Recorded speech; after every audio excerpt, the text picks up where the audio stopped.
Now, let me switch over to the pundits. Nana Yao of nanayao18.com and, of course, oneplayafrica.com is on the other side. He speaks to us here on the show. Now, we have an extension of the show today, so we might be doing 1 hour. We'll be talking to Kitty. He's going to be joining us here in the studio. Adina is also going to be joining us here on the show. We have also a fashion designer who will be joining us. We'll be looking at the red carpet, you know, and see what happened over there. We're going to open the phone lines later on as well. And so it's a broad conversation we're having today, from security, from performances to the awards, the winners, you know, and all of that in between. So let me get to Nanaya. He's a pundit. Let me find out what he thinks about the entire, process of the VGMAs over the weekend. Nanaya, good to have you on the show. How are you doing, bro? I'm great. Yourself, KMJ. How are you doing? I'm very well. Thanks for asking. And thanks for the time with us here on the show. We want to get into the details of that. Now, it's 2 parts on Friday and Saturday. Saturday being the main event, which, of course, gave us the Artist of the Year, Dinah Hamilton. Yeah. Now, let's rack it in from what you saw in general, and then we'll settle on some of the performances, and then, of course, the Ultimate Award. Okay, KMJ, thank you again. I think that for Charterhouse, I would say big up to them. A whole week of experience. That is something beautiful to achieve, you know, for an organization. This tells you that we are growing, you know, in our music awards system. We are growing. I foresee a time where there will be a whole week of festival activities, where from Monday to Monday it's all going to happen like that. So shout out to Charterhouse, they killed it. The experience concept was amazing. The summit was on point, and then the industry night was beautiful. Now, back in the day, the industry night is not normally telecast on TV, so people don't get to see it. This time around, they get to also be part of the industry night. That's the Friday event where certain technical awards were given to some people. So I think that the industry night, my biggest takeout was the Lifetime Achievement Award, where the legend was awarded. You know, Bob Pinodo. That was my highlight. Yes, Bob. Yeah. Yes. And I was just sad that during his performance, a lot of the artists were sitting down watching him. You know, it saddens my heart, because one day you are going to be a Lifetime Achievement Award winner, and there will be a new generation that will come after you. If you don't learn how to celebrate people, nobody will celebrate you. So I felt sad seeing a lot of the artists sitting down watching this great man do his beautiful record, and people were loving it. And even if you are not from his era, the song is a beautiful song. As an artist, you need to show artistic respect and show love. So yeah, you have to be up and enjoy. Aside that, I think that Charterhouse went all out for their performances for the industry night. I like Kofi Kennete's performance. I like the fact that he won the Songwriter of the Year again. It shows you that they are trying to push an agenda of songwriting in our system, which means that very soon artists will begin to take more time when they are penning their music for us to listen. Again, I like the fact that Adina won Record of the Year. All right, Danielle, stay with me. Speaking of Adina, I have her on the other side, so let me just go back to her, and then I'll switch to you again. Please stay on with me. It's because you mentioned her name. We have her on the phone. So let's get into some very interesting things that she actually said after that, receiving that award, and then we'll get back to have her on the phone. Thank you to everybody. You know, we took a chance with this album. We decided to touch areas that normally wouldn't, and we tried to write a song, and here we are. Congratulations to all the nominees. This is dedicated to everyone, every little girl, every little boy out there. Please do not be afraid to dream. Keep dreaming. This is for everyone. Thank you. This was a reggae dancehall category. Was it a lookout for you? Was it a what? Was it a lookout for you? I mean, we can always pray for the best. Yeah. Well, a lot of people now are going to ask, are you going to make that journal a journal that people should look up to from you on every single, probably every album? I don't know. If I do that, then it's not going to be as interesting, right? We'll see. You never know. Because I really had fun doing it. So you never know. I might do it again. I might.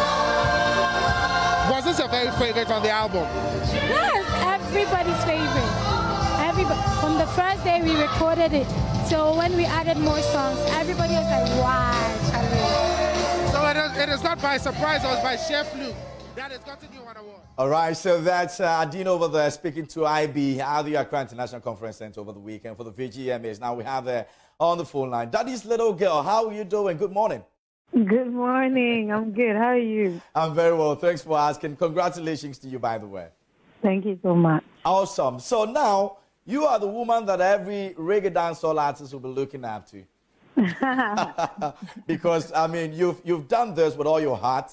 We understand what actually contributed to that album, of course, that song in particular. And winning this, it means a lot to a lot of people, especially yourself. What are some of the comments or some of the things that you've heard people say to you, especially picking up that award? So many people have been saying that the award is beautiful, that is well deserved.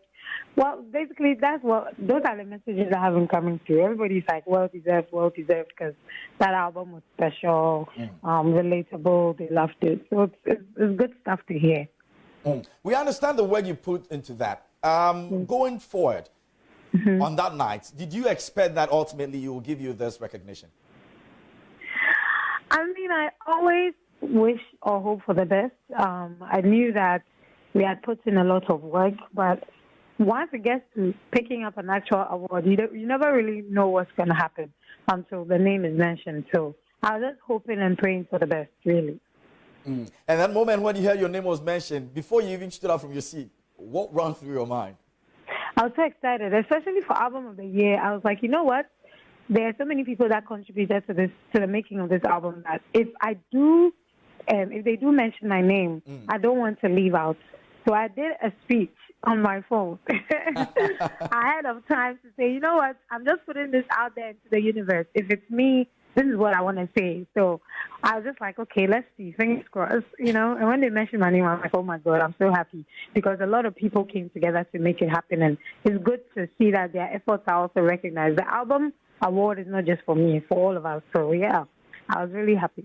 That in actual fact throws a lot of challenge to you because Album of the Year is huge, you know. Yes, what are you thinking right now with regards to that? I mean, I still feel like I'm happy that the album has won an award, but I still feel like we need to do more in terms of pushing it, you know, to the farther. So even though it's won an award, all I'm thinking now is let's keep pushing the album. By the end of the year, everybody in the corner of Ghana should have heard it. And beyond, you know. That's just where my mind is at because I feel like we still haven't exhausted it. You know, once you release an album, you have about 2 years to exhaust it in terms of promotion. So I'm still on that grind. I don't know if that makes any sense. Absolutely. We believe in that. But you made a bold statement about Girl Child and growing up. I mean, looking at the fact that you want to really inspire a lot of people out there. What are we looking at a project that will eventually see Adina out there inspiring young children to believe in your dreams? Is that something we're working towards? Yeah, I've got a campaign, a charity campaign that I'm embarking on. So I've got a foundation that's called Beautiful Inside. And the first thing that we're going to embark on is the fibroid project because I had surgery in February for fibroids. And so I have a specific thing tailored around that. But in the subsequent years, you know, after this project, there's going to be, you know, other initiatives like that. So yeah, definitely. And I hope that every day in my day-to-day executions as an artist, young girls everywhere are able to look at me and say, wow, that's inspiring. At least I hope that's a start until I'm able to pursue my the initiative properly with the charity organization. Okay, we look forward to that, and when the time comes, we'll definitely be here to support you as well. Once again, congratulations to you, and thanks for joining us here on the show this morning on Showbiz. Thanks for having me. Thank you so much. Awesome. And that was Adina joining us via phone to speak about, you know, what happened over the weekend at the Accra International Conference Center for the VGMAs. Now we'll move on. Nanayao is still with me. Nanayao, if you can hear me. All right, so... Now, earlier... Good. Can you hear me? Yeah, I can hear you. If you can hear me. Earlier, you were speaking about Adina's winning. Now, pass that comment, and then we'll get into the Ultimate Artist of the Year, your comments on that as well. Yeah, so I think that the industry night is everybody who won something on the night deserves it. It shows that the industry is opening up, is growing. New sound are being welcomed, and I was happy to see some of the awards that went to some people as well. So I think that has did a good job in terms of the stage lighting, the sound, and even the quality of pictures that went out. And packaging of this year's awards was beautiful, from social media to television to all the online platforms. It was amazing work done by Charterhouse. Now, the second day, that is the main night, I think the only thing that I didn't like on the night was the Castro tribute. And the I reason didn't being, like the Castro tribute. the reason being that, I think that a tribute to a legend like Castro, just like how they package well for the lifetime achievement award winner, Bob, Mr. Bob, right? yeah, Bob They Pinodo. should have gone in more for Castro. For instance, there are people who have worked with Castro who can share stories. We could have done a whole 7-8 minutes of a package performance tribute to Castro, where snipers of everything that probably he has done with people. Kewa was in the auditorium. Captain Planet is there. Miss Bell is there. Seki is in America. Apiotis is there. We could have come together to create an experience that would give Castro's family that the job our son, our father, my husband came to do in the world was well appreciated. Not to take anything away from Kel's songs and what he did. Yeah. But you see, there's a reason why Kofi Kenyatta was on stage. There's a reason why Sarkodie came to to honor Castro's memory, because these are people that Castro, one way or the other, blessed them with so much big things, like a hit song. So I mean, Kewa produced Castro's big song with Asamoah, African Girls, and Odopa. We could have gotten JQ, or we could have gotten Miss Bell to do the song with somebody for Castro. You know, like how we have seen international platforms celebrate or do tribute for artists who have passed away. Just yesterday, BET Awards did one for DMX. You also saw how they went about it. So beautiful. I felt like Castro's memory should have come more. They should have given us something more than that. Okay. Nana, you're still going to stay with me. I'm rocking the show with you today, but I want to go to the other side and speak to one of the artists that also performed. Now, let's hear what that artist